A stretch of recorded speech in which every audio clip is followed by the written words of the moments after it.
Hey guys, welcome back to my channel, or welcome if you're new. Today we are doing a mid-year book tag, mid-year freakout tag video. I can't remember if I did this last year, but these questions are the same questions that's been floating around the tag video. So I know Rachel Catherine did the same ones, Billy did the same ones.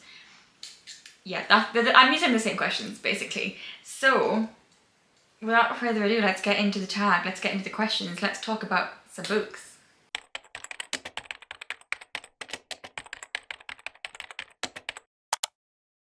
Okay, so the first question is best book you've read so far. And this is not a hard question because I have had 2 5-stars this year. One stands out more than the rest. And that is actually the first book I read this year, which was The Invisible Life of Addie LaRue by V.E. Schwab. This is my really cute edition, but I do have the standard paperback as well. But this is like, it's like a mini hardback. It's really cute. There's some end page artwork. It's kind of almost printed like a cloth bound classic. Yes, this book impacted me so much that my review is 2 pages long. It's double-sided. I had a lot of thoughts about this book. It is a book that I have thought about so often since reading it. I don't know what it is. This book has just really stuck with me more than many other of my 5 stars. I have a lot of books that I've rated 5 stars and then I maybe don't think about them as much, but they gave me that feeling at the time. This is a book that gave me the 5-star feeling and has just really stuck with me. This story, the character of Addie, I can't explain the impact this book had on me. It made me cry, it made me laugh. It was such a good story. So I'm gonna have to say this is the best book of the year, by far. Okay, the next question is best sequel you've read so far. I think I've only got one option for this, and that is Two Twisted Crowns by Rachel Gillig. I loved One Dark Window and I read this one straight away. This is the second out of a duology called the Shepherd King duology, and I rated this a 4.75 stars. This whole duology I absolutely love, but this second book, I had so many feelings. I had so many conflicting feelings about characters. The Nightmare, I absolutely loved him, to be honest. Like, I do have conflicting feelings about him, but for the most part I would say I love the Nightmare as a character. It was, this duology was just so good. Yes, it wasn't quite a 5 stars, just didn't have the feeling, but aside from that, I absolutely loved this series. But this, for a sequel, I liked it more than the first book, so yeah. Okay, new release you haven't read yet but want to. Bury Our Bones in the Midnight Soil by V.E. Schwab. Because of The Invisible Life of Addie LaRue, I want to read everything she's ever written ever anyway. But Toxic Lesbian Vampires, that sounds amazing. So I do really want to read it, but I think I want the paperback. So I might wait for that, I don't know. Also, Atmosphere's just come out again though. I only have paperbacks of Taylor Jenkins Reid's books, so I do want to wait for the paperback of that as well. Oh, Gloves Off by Stephanie Archer recently came out, and the only reason I haven't read it is because I haven't been able to find it in store. I literally went out to get it on Tuesday, didn't have it. That was heartbreaking, so I do really want to read that. I could read it on Kindle, to be fair, and I might do that. Okay, most anticipated release for the second half of the year. I mean, we've got Catabasis by R.F. Kuang, I have that pre-ordered. Wild Reverence by Rebecca Ross, also have that pre-ordered. Brimstone by Callie Hart. I loved Quicksilver, and Brimstone comes out, I think, in November. I'm really looking forward to that. Oh, Accomplice to the Villain comes out next month. I loved Assistant and Apprentice to the Villain, so I'm really looking forward to Accomplice to the Villain being the end of that trilogy. They're just fun. They're like a rom-com set in a fantasy world. It's just, I love them. Yeah, I'm really looking forward to those books. Biggest disappointment, okay. This is gonna sound controversial, and I would like to preface this by I did really enjoy the series as a whole, and every book was like a 3 to 4 stars. I think every book was 4 something stars.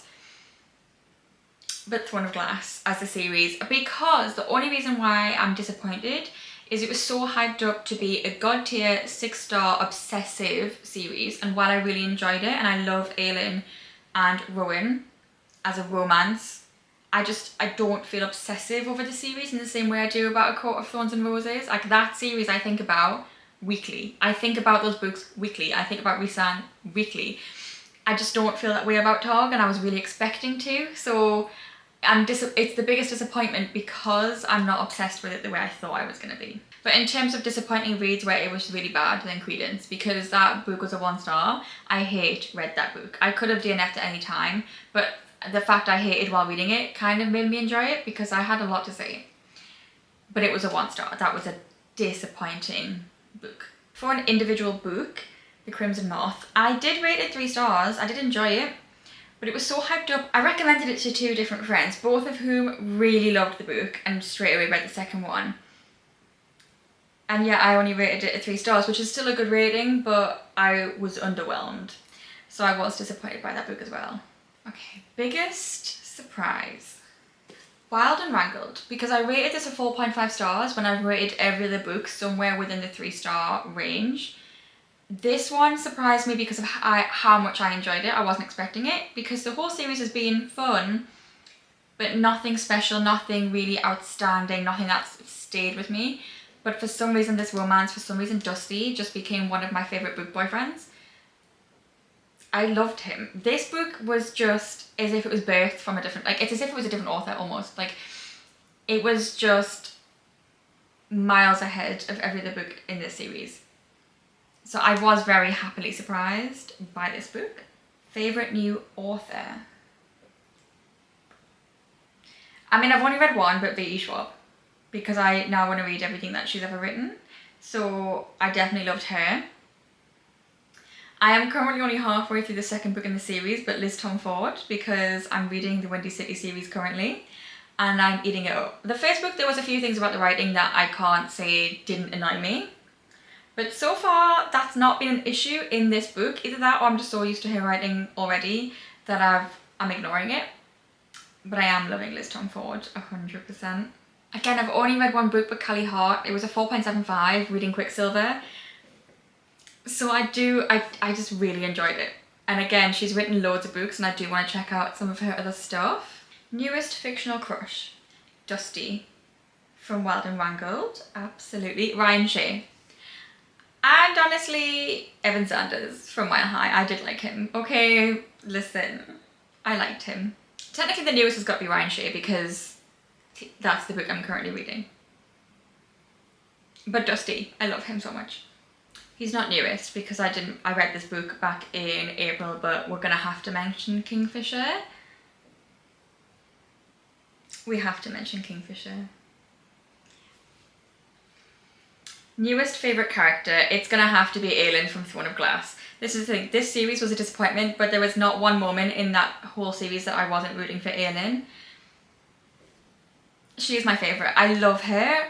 She's on par with like Violet and Feyre, but I think I like Aelin more than Feyre slightly. I don't know, I need to reread A Court of Thorns and Roses.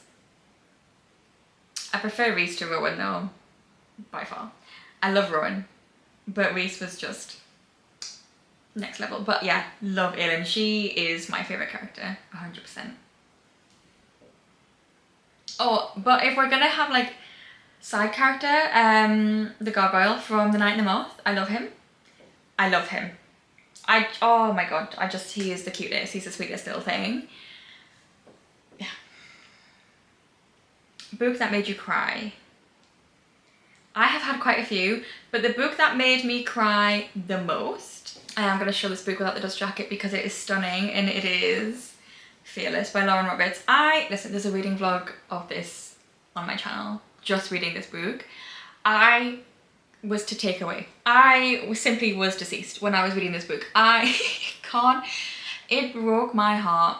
And I'm like, it was only a 4 stars in the end. It broke my heart. Just into a million tiny little pieces. The whole book really pulled on my heartstrings because of the anguish and the yearning throughout this book. But in the middle, you'll know if you've read this book which scene I mean. Literally could not handle it. I couldn't see when I was reading the book because I was just crying the whole time. I think the only other book that made me sob is The Invisible Life of Addie LaRue as well. That I literally, there was one part of that at the very end of the book that, yeah, I sobbed at that part as well. Not for as long though as Fearless, so we're gonna name Fearless as the book that really has made me cry over this last 6 months. Book that made you happy. Okay, I don't know. I think we're gonna go with First Time Caller by B.K. Barrison. This is like a Sleepless in Seattle inspired story.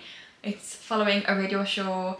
We've got a single mum and Aiden could fall into one of my favourite book boyfriends as well from this year, if we're just talking about this year, because he was the softest, sweetest man. This book just was so heartwarming and wholesome. So I would say this one made me very happy. But I will also say Mile High and by proxy The Right Move, because listen, I don't know what it was about reading this book. It was so fun. This series so far has given me the same sort of vibe as the Playing for Keeps series, with just the things that happen making me giddy and loving the scenes and the found family and the friendships and the little romantic moments.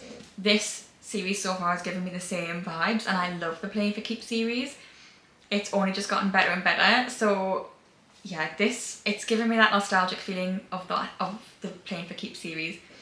And yeah, it's funny, it's charming. A lot of people don't like this book, and I get it. I get why, because Z was like a bit of an arsehole at first.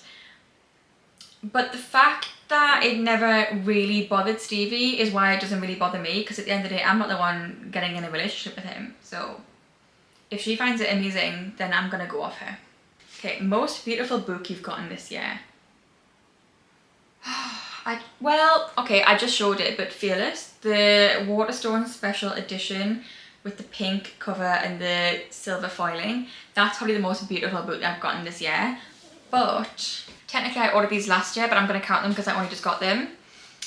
We have the Fairy Loot editions of the Chestnut Spring series. I think my favourite one is Flawless, because this like mint green with the pink is so pretty, and the edges. So I do love these books. Okay, the last question is, what books do you need to read by the end of the year? And this question is nice and easy to answer, because I have a whole list of the 25 books I want to read in 2025. And currently, I'm not quite halfway through. I've read 1, 2, 3, 4, 5, 6, 7, 8, 9, 10 of them. So I still have 15 left. So I will read to you the list of the books I still have yet to read by the end of the year. We've got Addicted to You, The Night Circus, Bonded by Thorns, Little Women, Indigo Ridge, Mile High. Oh, I've read that one. I can take that off. Never mind. I've read 11. I've got 14 left. The Air, The Chase, Yellowface, The Rainfall Market, Electra, Belladonna, When the Moon Hatched, Pride and Prejudice, and Butter. So we've got we've got some fantasy, we've got some mythological retellings, we've got a classic, we've got a Japanese fiction, we've got some regular, we've got 2 classics, sorry, we've got some regular romance. Yeah, we've got a bit of everything in there. So I do still have 14 books left to read. Fingers crossed I do manage to get around to them. So those are the questions from the tag. So far this year, I have read 60 books out of my goal being 100.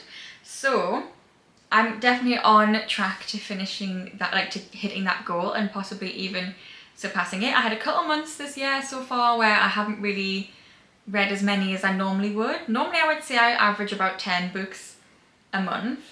We had a couple where we didn't quite hit that goal, but last month I read 12, so we're catching up. And usually summer I read more than any other time in the year, so yeah, I don't feel worried about hitting that goal. As far as how this year is going, I feel like it's not gone as well as previous years. I've only had 2 new 5 stars this year and 2 5 stars that were a reread, and both of those were in January, and I'm currently on the hunt to find some more 5 stars because I just feel like I need it. For morale, for everything, I need some 5 stars. But that being said, I am currently really enjoying reading, and I'm really enjoying what I'm reading. I'm in such a reading mood, like I say. Summer just seems to be the season that I read the most in. So I've got high hopes for the rest of the year, fingers crossed. I'm gonna just really focus on books that I feel I really want to read and that are gonna be good ratings for me. And I'm just gonna mood read really the rest of the year. Why read something that you're not in the mood to read at the end of the day? But yeah, I just feel like so far the quality's not been, I've not had the obsession over books. There's not been many books I've been obsessed over this year compared to the last 2 years. So like I say, I'm hoping I can change that with reading books that are just top of my list for the rest of the year. Fingers crossed. But yeah, that's everything for this video. I hope you enjoyed. If you did, give the video a thumbs up, subscribe down below if you haven't already, and I will see you in the next video. Bye!